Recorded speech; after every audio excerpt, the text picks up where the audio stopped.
አሁን ያለንበት መጨረሻው የኛ የድንበራችን ቦታ ነው ያለነው። ዋናው ከላይ ጀምሮ ያለውን ነገር ሁሉንም አስረድተናል።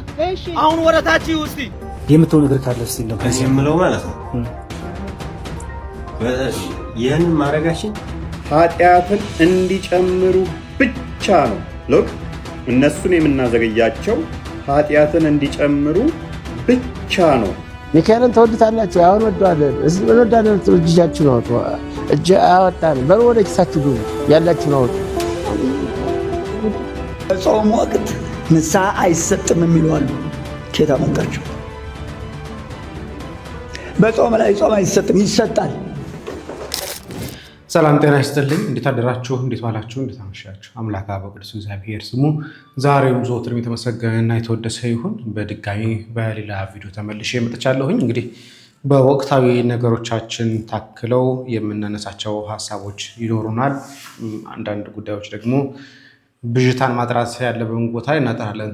በአንዳንድ ሰው አስታከው ቤተክርስቲያን ለመቀጥቀጥ ቤተክርስቲያን ለመደብደብ የተነሱ ሰዎች ስላሉ ማለት ነው። ለማንኛውም ከአርሲን ጀምር ላይክ ማድረጋችሁን አትርሱ ከፈለጋችሁ።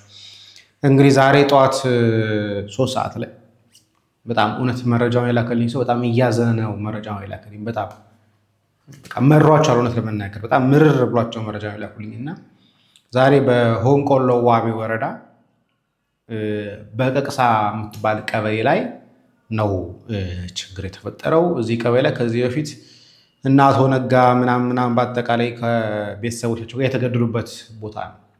ዛሬ ከ19 የሚበልጡ ሰዎች በማሳቸው ላይ ሳሉ ሙሉ ለሙሉ ተወስደዋል። ቀበሌው ላይ እንግዲህ ቀርተዋል የተባሉ ክርስቲያኖች የነበሩ እነሱ ነበሩ። እነሱም በአንድ ቦታ የተሰባስበው አላቅም አንድነታቸው ለመጠበቅ ይሆን በህብረት ለመሆን ፈልገው ይሆን አላቅም በአንድነት ሆነው ማሳ በሚያግዙበት በሚያርሱበት ሰዓት ላይ እንግዲህ ዛሬ ሙሉ ለሙሉ ወስደዋቸዋል። 19ን ወስደዋቸዋል። ከዛ በላይ ሊሆን ይችላል ተብሎ ይጠበቃል። እና በሆንቆሎ ዋቢ ወረዳ በቀቅሳ ቀበሌ ላይ አሁን ከክርስቲያን የጸዳ ሰፈር አዘጋጅተዋል ማለት ነው። እነዚህ ሰዎች እንግዲህ ይመለሳሉ የሚል ግምት የለኝም። ለመመለስና ለመደራደር አትሊስት የሆነ ቦታ የተቀመጠ አካል ለድርድር ወይ ብር ለመክፈል የተዘጋጀ አካል መሆን አለበት። ኦልሬዲ እዛ ቀበሌ ያለው ሙሉ ክርስቲያን ከወሰዱት ከማን ጋር የሚደራደሩት? ከሙስሊሙ ጋር አይደራደራሉ። ሙስሊሙን አይደለም ብር ጠይቀው ህዝቡ የሚመልሱት። ህዝብ ለመመለስም አትሊስት የምትደራደሩ ሰው ሊኖር ይገባል። ቦታ ላይ የተቀመጠ ቀበሌው ላይ የሚኖር ሰው ያስፈልጋል። ግን ቀበሌው ያለው ሙሉ ክርስቲያን ከወሰዱ በኋላ ከማን ጋር ይደራደራሉ? ማንንስ ብር ስጡንና እንልቀቅላችሁ የሚሉት ራሱ ማንን ነው አይደለም? ስለዚህ አሁን አንድ ቀበሌ ከኦርቶዶክሳዊ የጸዳ ማህበረሰብ ፈጠሩ ማለት ነው። በቃ ይሄ ነው እልቂት፣ ዘር ፍጅት የሚባለው ጄኖሳይድ የሚባለው ይሄ ነው አይደል? አንድን አካባቢ ላይ ያለን ሰው በሃይማኖቱ በብሔሩ ምክንያት ማጽዳት የሚባለው ይሄ ነው። ያ አሁንም ጀርመን ያሉ ምዕመናን ተቃውሞ ሰልፍ ላይ ናቸው። ላይቭ እያስተላለፉ ነው። በአርሲ ላይ እየተደረገ ያለው ኦርቶዶክሳውያን ጥቃትን በተመለከተ ያው እንደምታያቸው ስቶፕ ሃራሲንግ ኤንድ ኪሊንግ ፕሪስትስ ኤንድ ቢሊቨርስ ቱ ኢትዮጵያ ኦርቶዶክስ ተዋሕዶ ሜምበርስ እያለ እዚህ ጋር ነው የምትመለከታቸው። እንግዲህ ጄኖሳይዶች፣ ግድያዎች፣ ኦርቶዶክሳውያን ጥቃቶች እንዲቆሙ ጥያቄ እየጠየቁ ነው።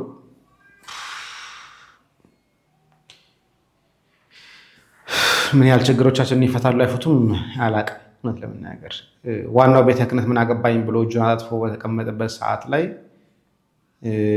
በውጭ ያለው ኦርቶዶክሳውያን ጩኸቱ ተገቢ ነው። ጩኸቱ ዓለም ሚዲያ እንዲያውቀው ይደረጋል። ዓለም ሚዲያ እንዲያውቀው ሊሆን ይችላል። ከዛ ባለፈ ግን ምን ያህል ቫልዩ ያመጣል አላቅም። ከሚዲያቆን ዮርዳኖስ አበበ ራሱ ፖስት ያደረጋቸው ሊቅ አይተናቸዋል አይደል? ሊቅ ሆነው እንኳን ቤተ ክህነቱ ቤተክርስቲያን ከማባረር ወደኋላ አላሉ። በቃ ወርድ ያባረሯቸዋል። ስለዚህ ምንድን ነው ምንም እኮ ነገራችን ላይ የምናመጣው ነገር የለም። ሊቃውንቱን ሆን ብለው የሚያባሩ ከሆነ ሊቃውንቱን ከስራ የሚያሳዷቸው ከሆነ ሊቃውንቱን የሚያባሯቸው ከሆነ ምንም እናመጣው ነገር የለም። እግዚአብሔር የሚያውቀው። እንግዲህ ትናንትና በቴሌግራም ላይ የዘገቡትን ነገር እዚያ ላይ ዘገበላችሁ ዘንግቼው እንዳይሆን ብዬ ትናንትና ቪዲዮ ስላልሰራሁላችሁ ማለት ነው። እንግዲህ የኬንያው ፕሬዚዳንት ዊሊያም ሩቶ ለኢትዮጵያ ኦርቶዶክስ ተዋሕዶ ቤተክርስቲያን ከግማሽ ሚሊዮን ብር በላይ እንደረዱ ቴሌግራም ላይ ገልጬላችሁ ነበረ። ለምንድን ነው ይሄ የሆነው የሚለውን ነገር ኬንያ ላይ እንግዲህ ብዙ ስደተኞች አሉ። ኡጋንዳ ላይም ስደተኛ እንዳለ ሁሉ ኬንያ ላይም ስደተኛ አለ። ስለዚህ እዛ የቤተክርስቲያን አንድ ቤተክርስቲያን ነበር የነበረው። አሁን ሁለተኛ ቤተክርስቲያን ተገንብቷል። በዛ ምክንያት ናይሮቢ ላይ ማለት ነው። በዛ ምክንያት ህዝበ ክርስቲያኑ ይሰበስባል። ኬንያውያንም ወደ እናንተ ሊመጡ ይችላሉ ብለው ስላሰቡ የኬንያው ፕሬዝዳንት እንግዲህ ደስታቸውን ገልጸው በዛው ላይም እርዳታውን አድርገዋል። ላንብብላችሁ ዜናው። የኢትዮጵያ ኦርቶዶክስ ተዋሕዶ ቤተክርስቲያን በሀገረ ኬንያ የናይሮቢ እምብርት ላይ ዓመታትን ያስቆጠሩ ቤተክርስቲያን አላት። ሁለተኛ ቤተክርስቲያን ደግሞ ሰሞኑን ገንብታ ለአገልግሎት አብቅታለች። ይህ የቅዱስ ጊዮርጊስ ቤተክርስቲያን በሰሜን ኬንያ መርሳቤት ክፍለ ሀገር ለኢትዮጵያውያን ስደተኞች የተገነባ ነው። ቤተክርስቲያኑ በምስራቅ አፍሪካ አህጉረ ስብከት ሊቀ ጳጳስ አቡነ ማቴዎስ እና ሌሎች አባቶች በቦታው ድረስ በመሄድ ባለፉት ሳምንት ባርከው አገልግሎት አስጀምሯል። ይህን የተመለከቱ የኬንያው ፕሬዝዳንት ሩቶ ማለት ነው እና የአካባቢው አስተዳደር ደስታቸውን ገልጸዋል። ቤተክርስቲያን ከኢትዮጵያውያን ባለፈ በአካባቢው ለሚኖሩ ኬንያውያን ወደ እግዚአብሔር ቤት መሰብሰቢያ እንዲሆን በመተማመን ለቤተክርስቲያን ገንዘብ ድጋፍ አድርገዋል። ፕሬዝዳንቱና አካባቢው አስተዳደር ያሰባሰቡትን ግማሽ ሚሊዮን ሽሊንግ ወይ ደግሞ በአሁኑ ምንዛሬ ከግማሽ ሚሊዮን ብር በላይ ዛሬ ለናይሮቢ መድኃኔዓለም ቤተክርስቲያን አስረክበዋል ይላል ማህበረ ቅዱሳን ነው ይህንን ዜና የዘገበው። እንግዲህ የእኛ መሪዎች ቤተክርስቲያን ለማጥፋት በሚሮረጡበት ሰዓት ላይ ደግሞ ሌሎች ሀገሮች ደግሞ ኬንያ የሚያሰሩ ደግሞ እንኳን ደህና መጣችሁልን እንኳንም ሌላ ገነባችሁ ብሎ ደግሞ ያበረታታሉ። ነብይ በሀገሩ አይከበርም አይደለም የሚባለው። የኛ የናቅናት ያለችው ቤተክርስቲያን የኛ አባቶች የኛ መሪዎች እየናቋት ያለው ቤተክርስቲያን እዛ ሄዳ ደግሞ ስትከበር ማየታችን ደስ የሚል ነገር ነው። ወደ ሌሎች መሪዎች እንግባ። እስቲ አንድ ሊቅ የታዘቡትን ነገር ላሰማችሁ። ሚካኤልን ተወዱታላችሁ? አሁን ወደዋለን። እንወዳለን። እጃችሁን አውጡ። እጅ አወጣን በሉ ወደ ኪሳችሁ ግቡ። ያላችሁን አውጡ። ይህን ያህል ሺህ ብር ዛሬ በግድ ማስገባት አለብን። ይህን ያህል ሺህ ብር ካልገባ ታቦት አይገባም። እኔ ሚካኤል ሲል ሰምቼ ይህን ከምሰማ ብዬ ታቦት ሳይገባ ትጀጃል። ይህ ሁሉ ይታሰብ። ኧረ እንደው ሰምታችኋል? ሁሉም ወጣቱ ሰምቷል። አያስቀጥልና ይህ የዓለሙ ሕዝብ ተጫውቶ የጨረሰው ቁማር ነው። እንደ ቤተክርስቲያን ፍጹም ሊገባ ይገባል። ተወደዳችሁ እልል በሉ። ይሄ ነው ትምህርቱ። ምንድነው? አጨብጭቡ። ለመድኃኔዓለም ክብር መግለጫ 10 ብር ዛመታል። አጨብጭቡ። የመድኃኔዓለም ክብር በብር ይገለጻል። ይህ ቢታሰብበት። ሊቃውንቱ ብዙዎች ናቸው፣ ግን በኃላፊነት የሚያሰራቸው ሰው የለም። አሁን በእግዚአብሔር ዘንድ ያልተፈቀደ በሰው ዘንድ የተፈቀደ ዝም ተቻችልን ጊዜ እናሳልፍ። ዝም ብለን አለቃውን እንዲህ ነው ይሄ ምንድነው አለ መሰለኝ የሚደረግ ነገር እንዲህ አትበሉ ነው። ጸሐፊው ምን ያትንኩኝ አስተዳደር አይችልም አትበሉኝ። ሌላም ነገር እንደዚህ የሚባክን ነገርም አለ መሰለኝ ያንን አትንኩኝ። እናንተንም ምን ያነቃችሁ? ደሞዛችሁን እንጨምርላችኋለን። ዝም በሉ። ደሞዝ ካልተቀነሰብህ አንተ ምን አገባህ አይባልም። የኛ ደሞዝ ክርስቶስ ነው። እና ቤተክርስቲያኒቱ ትንሽ ወጣ እያለች ነው። የሊቃውንት ጉባኤ ቢያስቡበት ጥሩ ነው። ሊቃውንት ጉባኤ ቢወርዱ ወደታች ካህኑ ብቻ አይደለም ምዕመንም ቢኖርበት የሚገባውን ገንዘብ ለሚገባው ይሰጠው። አንድ የድጓ መምህር የሚታጠቀው ሱሪ አጥቶ አንድ አቃቤት ወይም ካህሊት መነኩሴ 7 ካባ ለብሳ እየሄደች ኢትዮጵያ ቤተክርስቲያን እናስተዳድረው። ተው ጥሩ ነው። አሁን የሰሜኑን ተው ምንም ብትመረጭረውም አይለቀውም ምንም አይልም። አሁን ወደ ደቡብ ወደ ጉራጌ ሀገር አንድ ሙስሊም ከነ ቤተሰቦቹ ወደ ክርስትና ተቀብሎ እሱ ጥሩ ካህን ነው እያስተማረ። አሁን ይሄን ሰው የኔት አድርገን ነው ምን ይዘው ወደ ቤተክርስቲያን ይሰረቃል እያለ ነው ምን ይዘው። የኛው ህይወት ይሻለኛል ወደኛ መጥቷል አይደለም። ቤተሰቦቹን ጠቅሎ መጥቷል። የሚሰረቅባት ቤተክርስቲያን ናት እያለ ነው እኛ ምን አስተምረው ምን ስበው ሌላው የሚሳበው እና ይሄ ቢታሰብበት ለማን እንደሚነገርም አቅሙም የለም። ዝም ውሃ ልብህ ብቻ ይሄ እንዳልተስማማ ምግብ ሲወጣብህ ሲወርድብህ እየዋለ ነው እንጂ ሊቃውንቱም የሆነ ስራ እየሰሩ አይደለም ማለት ሀቁ ነገር አበል ብቻ ቀረብኝ የሚል ሰው ነው የምትሰማው።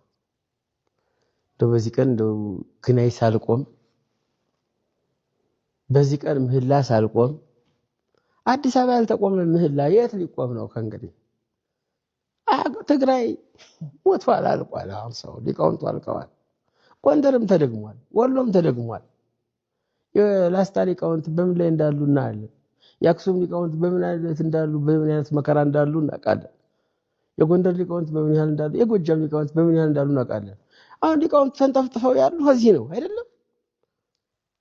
በስነ ስርዓት እንዲገለገል የቀሩ ነገሮች ሁሉ ምህላዎች፣ መዋዳቶች እንዲቆሙ ለምንድን ነው የማይደረገው? እንኳን በዚህ ሁሉ በ300 ደብር ተጸልዮ በአንድ ደብር እኮ በትክክለኛ ከተጸለየ እግዚአብሔር ይደርሳል። ግን አገልግሎቱ ቅድመ ጊዜ የሚደርስ ቢሆን ጥሩ ነው። እንደው ቢታሰብበት ማህሌቱም ስርዓት ቢኖረው የቀሩ ቃል እግዚአብሔሮች ቢባሉ የማይቀሩ ነገሮች ቢባሉ እና እኔ ብዙ ተናግሬ እንደው ቅድሙ ይሄ ነገር ስታመጣው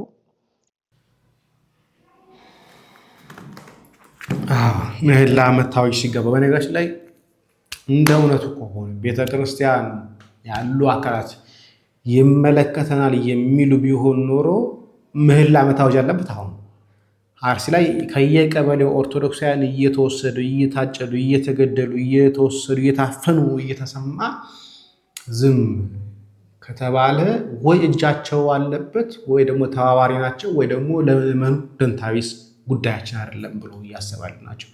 በእርግጥ ሊቀ ጳጳሱ ጉዳይ አይደለም ብሎ ካሉ ቆይተዋል። ልጃቸውን ለማሳደግ እንግዲህ በሰላም ልረፍ ያሉ ይመስላሉ እሳቸው። የሆነ ሆኖ ግን ኦርቶዶክሳን እየተገደሉ ነው። አዲስ አበባ ሀገረ ስብከት የሚሆን አዲስ አበባ ያሉ አብያተ ክርስቲያናት ቤተክርስቲያናቸውን እያቃጠሉ አዲስ ቤተክርስቲያን ለመስራት ጎን ለጎን ሲሯጡ እየሰማን ያለን እያየን ነው። ማስረጃዎችም እያየን ያለን ከአንድ ቤተክርስቲያን 12 ሚሊዮን ብር ባለፈው ከተቃጠለው ቤተክርስቲያን 12 ሚሊዮን ብር የተሰረቀበት ቤተክርስቲያን ነው። በነገራችን ላይ ያንን ቤተክርስቲያን ለማሰራት ነው፣ ምዕመኑ አንድነት ለማምጣት ነው እየተቃጠለ የሚባል ነገር እየሰማን ያለን። ስለዚህ ጉዳያቸው አይደለም። የምዕመን ጉዳይ፣ የኦርቶዶክሳን እልቂት፣ የኦርቶዶክሳን ግድያ ጉዳያቸው እየሆነ አይደለም። ታቦት በየደብራቱ የሚገባው ብር ለማግኘት ነው። ከዚህ በፊት ብዙ ጊዜ ደጋግመን ተናግረዋል። መምህር ብርሃን አድማስ ማብነት አድርጌ ተናግሬያለሁ። ብር ለማግኘት ነው እንጂ ታቦተ መስዋዕት የሚሰዋበት ታቦቱ ቅዳሴ የሚቀደስበት መስዋዕት የሚሰዋበት መሆኑ ከዛ በላይ አልፈዋል። አሁን አዲስ አበባ ላይ ጨዋታ ነው የተያዘው። የምዕመን ጉዳይ ይመለከቷል ብዬ አላስብም። ለማንኛውም ወንድማችንና ሌላ ቡና ከዚህ በፊት የሆነ አንድ የታዘበው ጉዳይ ነበርና አላሳያችሁ። እኔ እዚህ ሚዲያ ላይ በጣም የሚገርመኝ ከአንዋር መስጊድና ከኡራኤል ቤተክርስቲያን እኩል ቅዳሴ ኖሮ ጾም ነው ኖሮ እነዛም ከሰላታቸው እነዚህም ደግሞ ከቅዳሴያቸው ሲወጡ ቢያይ አንድ ቀለም ወርቅ አይተንፍሱን ሲሰማ የዋለ ጴንጤ ወንጌልን በነገርኩ ብሎ ሳሊቬት የሚያደርገው ነጠላ ያደረጉትን ሰዎች ነው። ራጉኤል እኔ እስቲ ፕሮቴስታንቶች ልንገራችሁ፣ ከመስጊድ ወገኖቻችን ከመስጊድ ሲወጡ ሳሊቬት ታደርጋላችሁ፣ ምራቃችሁን ትወጣላችሁ። ኢየሱስን በነገርናቸው እናንተ ትላላችሁ ወይ? እኔ እኮ ሳክሳም ተሰብስበህ እኮ ያስቸገርከን እኮ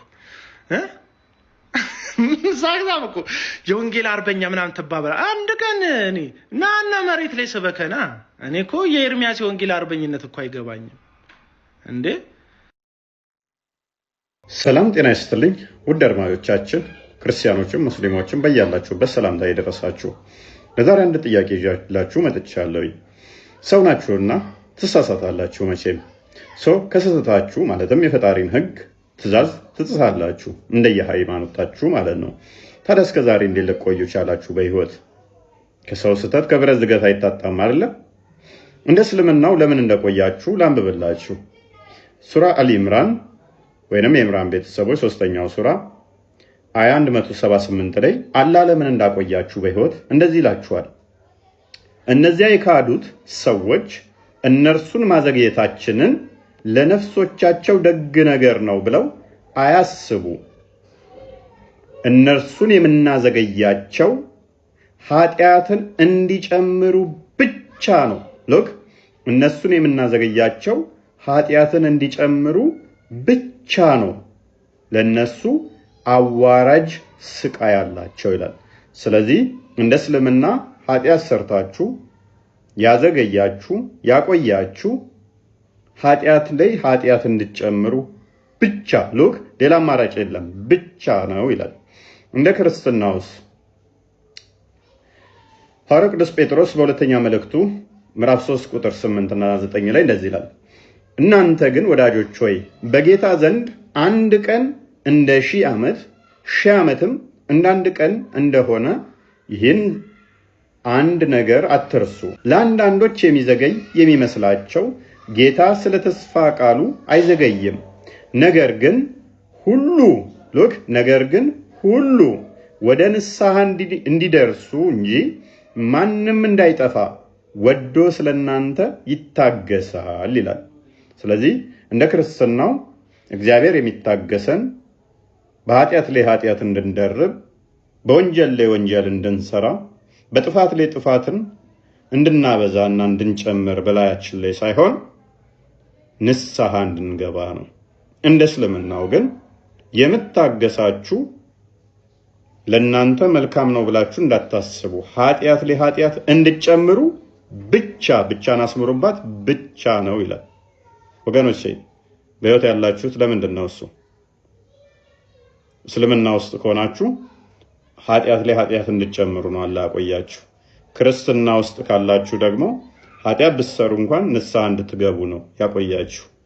የትኛውን ጌታ ነው የምትከተሉት? ዛሬ ምረጡ። ቸር ቆዩኝ። ማታ በዚህ ጉዳይ እንገባበታለን። እናመሰግናለን። እፎ ያው እውነት ነው የተናገረው። በእስልምና አላህ መሐሪ አዛኝ ነው ሲሉ ሩህሩህ ሲሉ ሰምታችኋል አይደል? ውሸት ነው።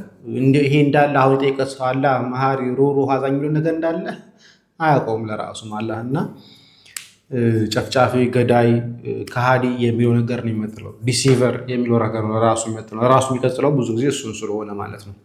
የሆነ ሆኖ እንግዲህ ትናንትና በስቲያ ጀምሮ አንድ ቪዲዮ እየተሰራጨ አይቻለሁ። ቲክቶክ ላይም ቴሌግራም ላይም ዋትስአፕ ላይም ፌስቡክ ላይም ሲሰራጭ የነበሩ ጉዳዮች አንድ ግንባሩ ላይ ትልቅ ማህተብ ያለበት ሰው የሰው እጅ ሲቆርጥ የሚያሳይ ነው ተብሎ ትናንትና ደግሞ ተይዟል የሚል ቪዲዮ ተለቆ አየን። እስቲ ቪዲዮን እንስማ። የምትለው ነገር ካለ እስቲ እዚህ የምለው ማለት ነው ይህንን ማድረጋችን ብቻዬን አይደለም ያለው። ያው እዚህ ብናገር ልጁን ስለሌለ ማለት ነው አርጉ ተብለን አርገናል። ግን ማድረግ የለብንም ነበር። ግን ትእዛዝ ነው ታዝዤ አድርጌያለሁ። በቃ ፋኖ ላይ ነበርኩ ማለት ነው። ከዛ በቃ ፋኖ ላይ ያለው ነገር አስጠልቶ አሁን መምጣት ጥሩ ነው፣ እሱን ማድረግ ጥሩ ነው። ግን ይሄ የራስህ ወገን ራስህ ወንድም እንደው ጥላት እንኳን ተዋግቶ የተማረከም እንደዛ ይደረግም አይደለም። ተውና ወንድም የራስህ ወንድም እሱ አይደረግ። የት ነው ሀገር አንተ? ሸዋ የማን ባልሞታ መሀል ሜዳ እዛ የነበሩ ጋር ነበር በፊት መጀመሪያ አዲስ በክረምት ነበር። እዛ አዲስ ገብቼ ወገሬ የሚባል ቦታ አለ። አይ እናውቀዋለን። እዛ ነበር እኛ ስለምናውቀው በዛ ገባሁ። ተከትለናቸው ነው ዞረን በዚህ መጣ ነው እኛ እዛው ነበር። ከዛ እርስ በርስ ካሰግድ ጋር ውጊያ ነበር። እናውቃለን። ተወሰነ አንወጋም ብዬ አሰግድ ጋር አይደለም ደሳቤ ጋር ነው። አሰግድ ከመያዙ በፊት እንግዲህ ሰው እንደተመለከታችሁት እጁ እንደሰጠ ምናምን ነገር ሲናገር ሰማ ነው። ግን ምንድን ነው ያለው ነገር የሚሆን ነገር እስቲ እንመልከት። እስቲ እንግዲህ መጀመሪያ ፖስት የተደረገው ይሄ ናትናኤል መኮንን የተባለው ሰው እንደምታዩት ግንባሩ ላይ መስቀል ያለውን ሰው ይኸው በቁጥጥር ስር ውሏል፣ የአማራን ሕዝብ ሲያስጨርስ የነበረ ተብሎ የተዘገበ መረጃ ነው። ግን ይህ ሰው መቼ ነው የተያዘው የሚለውን ነገር ማየት ያለብን ይመስለኛል። እስቲ እንመልከት። ይህ ሰው እዚህ ጋር እንደምትመለከቱት ኖቬምበር 12 ላይ በደቡብ ወሎ ዞን ከሰሞኑ መንግስት ሰላም ጥሪ ተቀበለው ወደ ሰላም የገቡ ታጣቂዎች ወደ ሰላም የመጡ እጅ ሰጡ ታጣቂዎች መካከል ላይ እንደምትመለከቱት ይህ ሰው እዚህ ጋር ቁጭ ብሏል። ይኸው አማራ ሪጅን ፕሬዚዳንት ኦፊስ የሚለው ኖቬምበር 12 ላይ ይኸው በወረኢሉ ወረዳ በጫካ ሲንቀሳቀስ የነበረ ታጣቂ ኃይል በሰላም አማራጭ ተቀብሏል ይላል። ይኸው እዚህ ጋር ሰውየው አለ፣ መሳሪያ ከስር እንደምትመለከቱት አለ። ወረኢሉ ይኸው መሳሪያ ተቀብሏል ህዳር 3 ቀን 2018 ይላል። ይኸው እዚህ ጋር መስቀል የለውም። ታያችኋል፣ ግንባሩ ላይ ምንም አይነት አንዳች መስቀል የለም። ይኸው እዚህ ጋር ነው የምትመለከቱት፣ ምንም መስቀል የሚባል ነገር የለውም። እዚህ ጋር ነው የምትመለከቱት። እዚህ ጋር ይኸው ኖቬምበር 12 ላይ ጫካ ሲንቀሳቀስ የነበረ ሰው መጣ ይላል። ታዲያ ለምንድን ነው መዋሸት ያስፈልገው ሲባል መጀመሪያ ያደረጉት ለማጠልሸት ሲፈልጉ ያደረጉት ነገር ትልቅ የግንባሩ ላይ መስቀል የጠቀሱት። አስቀድሞ ግን ይህ ሰው ግን ያልነበረው መስቀል የሚባል ነገር ግንባሩ ላይ ያልነበረ ሰው ነው። ምንም አይነት መስቀል ግንባሩ ላይ ያልነበረ፣ ነገር ግን ፋኖን ከኦርቶዶክስ ጋር ለማገናኘት ይታያቸዋል። እዚህ ጋር ምንም አይነት ግንባሩ ላይ መስቀል የለም። ፋኖን ከኦርቶዶክስ ጋር ለማገናኘት፣ ፋኖን ከመዋዕለ ተዋሕዶ ጋር ለማገናኘት፣ ቤተክርስቲያን ለመስደብ፣ ቤተክርስቲያን ለማጠልሸት ብለው ግን ያልፈጠሩት ነገር የለም። እንደምትመለከቱት የግብዳ መስቀል ግንባሩ ላይ የለም። ግን ኦርቶዶክስን ለመስደብ፣ ኦርቶዶክስን ለማጠልሸት፣ ፋኖን ከቤተክርስቲያን ጋር ለማገናኘት፣ ፋኖን ከመዋዕለ ተዋሕዶ ጋር ለማገናኘት እየተካሄደበት ያለው ንቀት ግን እንደዚህ ድረስ ግንባሩ ላይ ንቅሳት የሌለበት ሰው ንቅሳት አበጅተውለት እያየን ያለ። ይሄ ብቻ አይደለም። በነገር ላይ ከመንግስት ታጣቂዎች ጋር ቁጭ ብሎ ሲደራደር የነበረ ሰው አይደለ? ይሄ ሰው ቅድም አንድ የላኩት ፎቶ ነበረ። ይህ ሰው ማለት ይሄ አይደለ? ቁጭ ብሎ ከመከላከያ ጋር የሚወያይ ሰው አይደለ? ግን ለምንድን ነው ቤተክርስቲያንን ለመምታት ይሄ ሁሉ ርቀት እየተካሄደ ያለው? ስለዚህ እኛ የምንሞግተው ቤተክርስቲያንን ለማጠልሸት እየሄዳሉ ሰዎችን ነው። እስቲ ሌላኛው እንግዲህ የቤተ ክርስቲያንን ይዞታ የግለሰብ ይዞታ ከሚነካ የቤተ ክርስቲያንን ይዞታ ለመንካት እንግዲህ እየተጋጋጡ እየተሯሯጡ እንደሆነ ወላይታ ሶዶ ላይ ተመልክተን ነበር። ባለፈው ዘግቤላችሁ ነበር። አሁንም ወላይታ ሶዶ ኦቶና ማርያም ላይ እየተደረገ ያለውን ነገር እንደዛ ባለፈው ቅንጭብ ማሳየቻችሁ ነበር። አሁን ደግሞ እስቲ ሙሉን እንስማ። እስቲ አሁን ያለንበት የመጨረሻው የኛ የድንበራችን ቦታ ነው ያለነው። ዋናው ከላይ ጀምሮ ያለውን ነገር ሁሉንም አስረድተናል። አሁን ወደታች እስቲ ሁላችሁም ወደታች የመናኸሪያውን አጥር ወደ ኋላ አሽሽቶ እስከዛ ድረስ የሚታረሰውን ትቶ ወደ ቤተክርስቲያን ይዞታ ለመግባት ወደዚህ ወደ ውስጥ ገብቶ ነው የመጡት። ይሄ ምንድነው እንግዲህ አይናችሁ ይመልከት፣ ወደፊት ደግሞ ወደፊት ይዩ፣ አይናችሁ ይመልከት። ምንም ማድረግ አይቻልም። ቅድስት ቤተክርስቲያን እያያችሁ እየሰማችሁ ወደ ነኝ ታናሎይቲ ሲተ አሳ ክርስቲያኖች ባካችሁ አሳ ጎባቢ አንዴ አድምጡ። ሴት ህዝብ በኋላ ግን ወጣን ደግሞ ሎይታን ተና ወሰን ሲተና ወጣቶች በደንብ ስሙ። የዚህ ቤተክርስቲያን ተረካቢዎች እናንተ ናችሁ። በደንብ አዳምጡ። ወደ ኋላ ስንሄድ መናኸሪያ አጥሩን የሄደበትን እዩ። ቤተስረነ መናኸሪያ አጥረ ቤተስረነ ኤጋጋ ከነው ጎይትር ይዲ አወቂ እከነ ኦጌ ባጋ ባኦጊያ በመስመር ያው ይክሪ ያናው ኮሽሽን በተስካና ይዞታ እከናዚ ኡባይካ ወደዚህ ማድረጋቸውን በደንብ እንድታዩ ነው የምንፈልገው። ሌላ ነገር ምንም አይደለም። ይዞታውን ለመንካት የምን አለብን ችግር ስለሆነ ሁላችሁም እንድታዩና እንድትመሰክሩልን ስለምንፈልግ ነው። በተለይ ወጣቶች የዚህ ቅድስት ቤተክርስቲያን ተረካቢዎች ናችሁ። ባልቦልታ ተመታችሁ ወደ ሌላ እንዳትሄዱ። ቅድስት ቤተክርስቲያንን የመጠበቅ ኃላፊነት የሁላችን ኃላፊነት ነው። ቀጥለን የምንረከበው እኛ ነን። ስለዚህ የቤተክርስቲያን ይዞታ አይነካም። ማን ናቡቴ የአባቶችን ርስት አልሰጥም ብሎ አላለም። የናቡቴ አምላክ እግዚአብሔር ይርዳን። አሜን። እሺ ሁላችሁም ወደ መቃብር እንገባለን። ወደ መቃብር ወይ እስከ መናኸሪያው ጋር የሚታይ ነገር አለ። ህዝቡ መናኸሪያ ይሄድ አይደለም። መናኸሪያው አጥር ጋር ቆሞ እዛ ተቃብሎ ይህ ምን ያህል ስቴፕ እንዳለ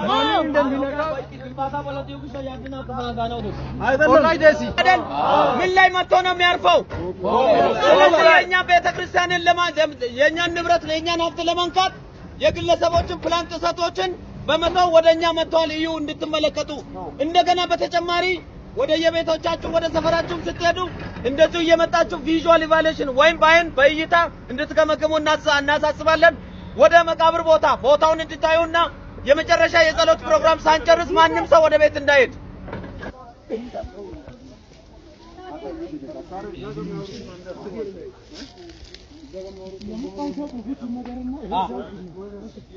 እሺ ሁላችሁም በደንብ እንግዲህ ከኔ ጋር ናችሁ?